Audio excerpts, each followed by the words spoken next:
আসসালামু আলাইকুম। আমি নটরডেম কলেজের ব্যাচ 25। আমরা এখন ডালাসের গলি, নটরডেমের পাশের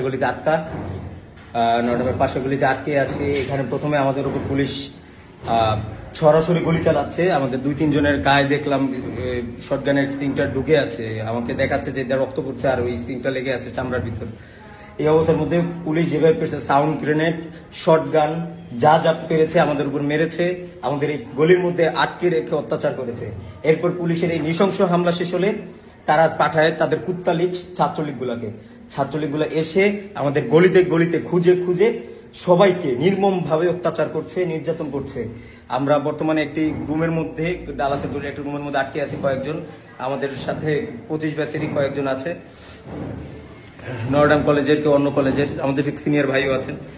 এর মধ্যে আমরা আটকে পড়ে আছি। এই গলিতে আমাদের এলাকাবাসী যথেষ্ট সাহায্য করছে, আমাদের ঢেকে রেখেছে। আসলে আমাদের এখানে পেলে আমাদের জীবিত যাওয়ার কোনো আর রাস্তা থাকবে না।